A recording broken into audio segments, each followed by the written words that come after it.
Robots conducting orchestras, opera being performed in virtual reality, and generative AI helping create an entire ballet. How high-tech innovation can revolutionize the stage, our topic today on Shift.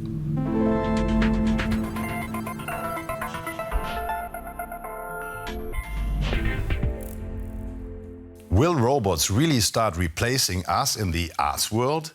With the rise of AI and cutting-edge robotics, the debate is definitely heating up. The robot Alter 3 made a name for itself in 2020 when it conducted an orchestra in the UAE, but the reviews were decidedly mixed. 3 years later, South Korea is giving the computerized conductor another chance to lead an orchestra. Let's take a look. This is no ordinary concert. Today, the Korean Chamber Orchestra will be led by two conductors, Soyul Chu and Eve R6, a human-eyed robot. The duo takes turns and conduct together. But are they bridging the gap between man and machine? Movements by a conductor are very detailed. The robot was able to present such detail much better than I had imagined. Eve R6 learned to mimic conductors' movements with motion capture technology. But while he can set tempi and rhythms accurately, the human touch is missing. He cannot hear, react, or make eye contact. But by focusing on their strengths, the robot and human world fall into harmony. Eve R6 focuses on structures and tempo. Conductor Chu focuses on improvisation.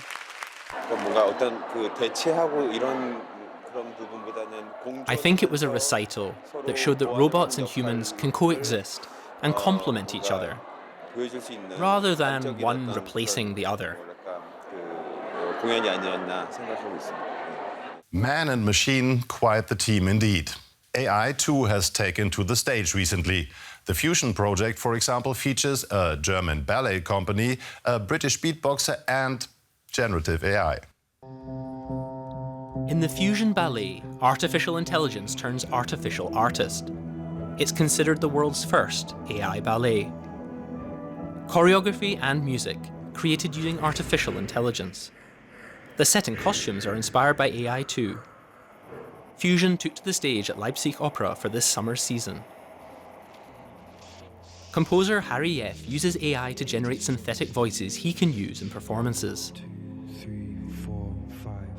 I've collected hundreds of vocal techniques from around the world and creating my own data sets, my own collections of voice to then create new phrases, new expressions. So there are versions of me that are not me singing. And that is something I find very, very fascinating. The idea that we can create second selves, something that we can interact with and learn from that is from us, but not us. Harry F. has worked closely with digital technology for 15 years. For Fusion, he trained his AI with over 1,000 hours of his vocals. Live beatboxing, melded with eerie, digitally altered and looped vocals. With the help of AI, he explores the limits of the human voice.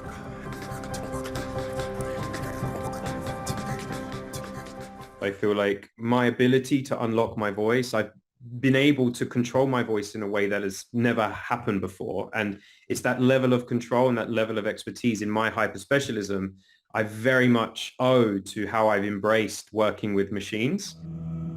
The dancers of the Leipzig Ballet react to impulses given by Yef, with the sound setting their bodies in motion. The ballet shows how AI and humans can create art together. These systems are there to unlock a human potential which can be beautiful and can be exciting. And it's very much here to stay.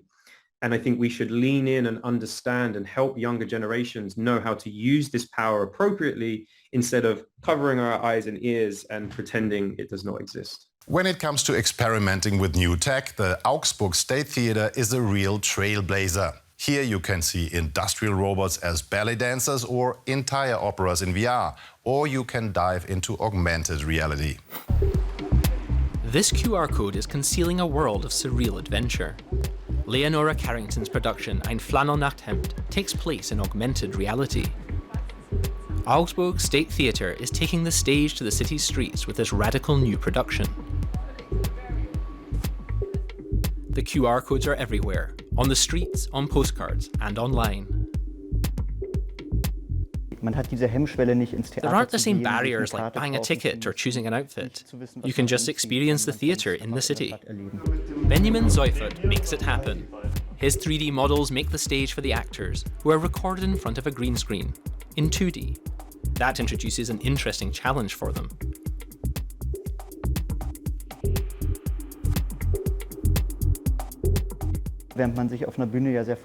While you can move freely on a stage, in the studio we had the challenge of moving on a 2D plane. We were shooting with a green screen and had only ever seen the set as a 3D model.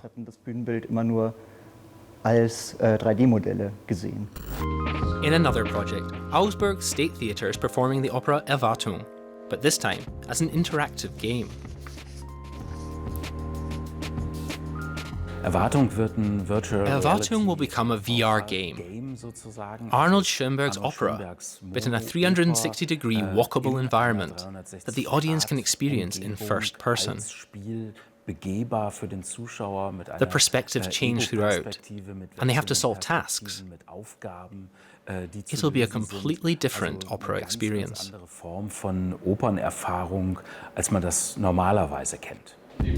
It's a new experience for singer Sally Durant too. 3D scans are used to create an avatar. Then she'll be filmed singing using face tracking technology.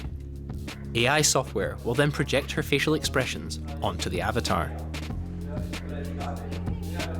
The technology that we now have will change, I think, a lot in the theatre. I would prefer it not to be too big, because for me it's still important to have my connection with the audience, and it's live. Augsburg's Programme of the Future will continue with both conventional and digital productions. The possibilities are endless. VR works particularly well in scenes that are huge, scenes that would dwarf any normal stage. For Orfeo ed Euridice, we modelled the entire underworld for virtual reality. Today, the theatre is offering 12 productions in virtual reality. Dance, drama and concerts. The theatre ships out VR goggles to audiences in Germany and Austria. But you can also buy a download and watch performances on your own VR device. There is a lot of interest. We have a surprising target group, influencers between 40 and 60. They get the VR goggles delivered and give them to their parents who are around 80 and their own children who are around 20. That means we're reaching a whole family and an incredibly wide range of people. Augsburg's VR productions are reinvigorating theatre and breaking barriers for audiences everywhere. I think it's a great idea for theatres to reach people who might not otherwise be inclined to go. And it's a wonderful opportunity for those who can't come in person. Next up is a theatre in Berlin, which has replaced its backdrop with holographic projections. The Felixs Room project uses 3D scans to bring a so-called Judenhaus on stage. In the Nazi era, Jews who had been expelled from their homes were forcibly relocated to such houses. The play gives an insight into life there. A holographic projection recreates the room in which Jewish couple Felix and Erna Gantz lived before their deportation and murder in 1944. The play Felixs Room tells the tale of their time here. The couple was expelled from their home by the Nazis in 1942 and assigned a room in a so-called Judenhaus. The projections show what it was like there. Felix's great-grandson, Adam Gantz, tells their story at the Berliner Ensemble Theatre. Letters from the protagonists, including a sketch of the room, inspired the work.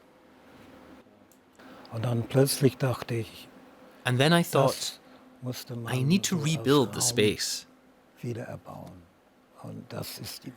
I knew it was possible with LiDAR scanning technology.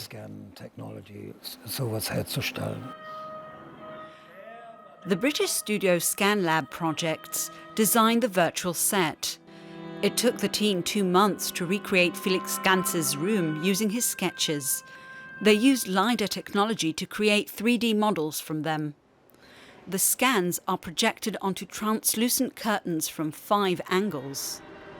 That allows the room to be rotated as desired. But how does LiDAR work? It's an instrument about this size. It sits on a tripod, and over the course of between 5 minutes or an hour, depending on the resolution that you're after, it fires millions of laser pulses in every direction. So every point that that laser touches, we mark in space, and we end up with this really accurate 3-dimensional replica of the space which the scanner's been in. The piece gives a unique glimpse into Felix and Erna Ganz's past as wealthy merchants. Watching the rehearsal today is a special guest, Shireen Hamburg.